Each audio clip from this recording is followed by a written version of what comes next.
Bathroom design involves so many things, often coming together in a limited space. From showers to soaking tubs to sinks and style, all of it needs to come together in one seamless, efficient, and enjoyable space.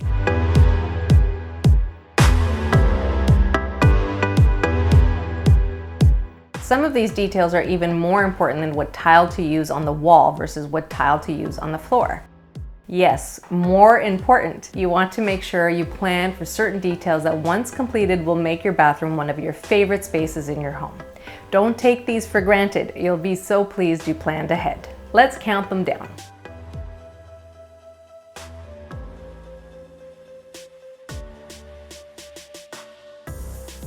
Obviously, it's important to know how it will be laid out and what you can fit inside. Will it be a 3-piece bathroom versus a 4-piece bathroom? Maybe you'll need to combine the shower with the tub to save space. Will you have room for 2 sinks instead of just 1? These are obviously important details to figure out before you start your renovation, specifically if you're starting from scratch.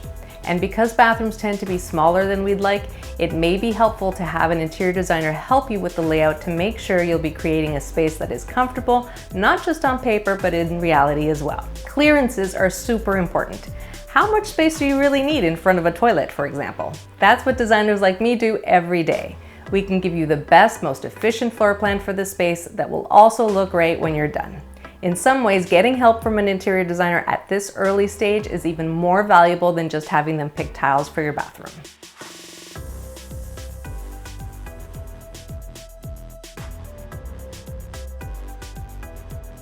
Next on my list is the need for counter space. Maybe you've got room for a double sink, but having 2 sinks mean you sacrifice counter space overall.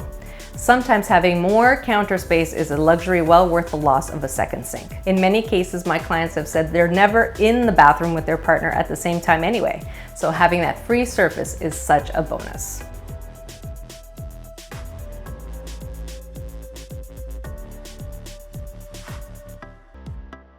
This might seem like a small detail, but trust me, you'll want to figure out where that wall niche is going sooner rather than later in the process. You'll need to make sure it doesn't get in the way of plumbing within the walls and coordinate the studs in the wall to suit the size of niche you're after. You'll need to consider how you'll finish that niche. Will it be tiled? What size of tile is appropriate for the size of niche? Or is it a ready-made item that you can buy off the shelf? So you need to be strategic about its placement as well as how it will look. It should be large enough for practicality, but also placed in a way that is pleasing to the overall design.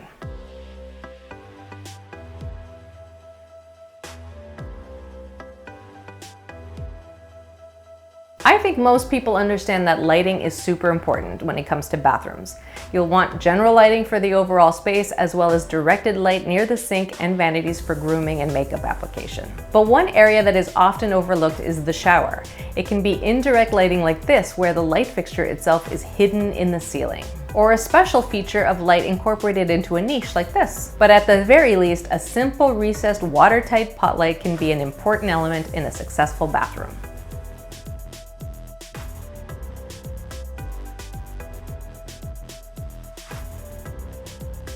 Something not often thought about for bathrooms is seating. A large shower is a great luxury, but being able to sit in the shower is an even greater luxury.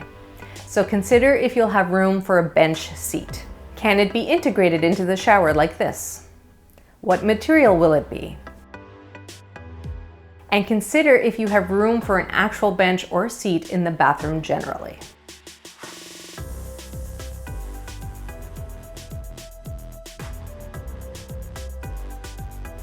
Number 3 on my list is super important on making the space feel well planned and well designed. Where to start and stop wall tile. You'll always have wall tile in a bathroom, specifically in wet areas like a shower and a bathtub. So deciding on how that tile starts and stops is a key part of the planning process. Maybe the tile is contained to those wet areas like this. Maybe there's a transitional jamb between the shower and the rest of the bathroom like this. Or maybe you can have the tiles wrap all the way around the bathroom, full height or wainscoting. These are the finishing details that make your bathroom a well thought out space.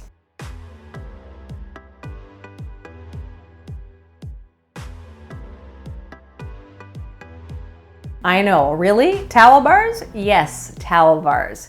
Or towel hooks if you prefer. We all need towels in the bathroom, and having them at arm's reach out of the tub is something you probably take for granted until you realize you have to walk across the room to get to a towel. Even if it's a simple freestanding towel bar or wall space, make sure you have room for it and plan for it.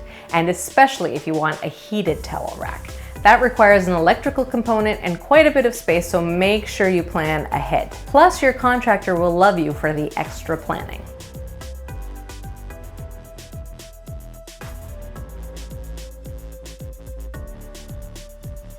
And finally, the number one detail you must plan for is storage, especially if you want a console type vanity like this.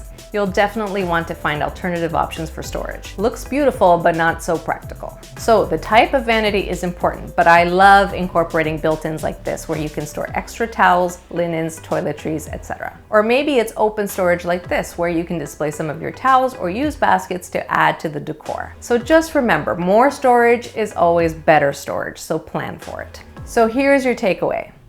The bathroom floor plan is only the beginning. Consider details that will make your bathroom experience efficient and enjoyable, from maximizing counter space to the location of your towel hooks. There's a lot that goes into a bathroom, so plan. Thanks for watching my latest design lesson video. If you like this video, please hit the like button, share it with your friends, and don't forget to subscribe.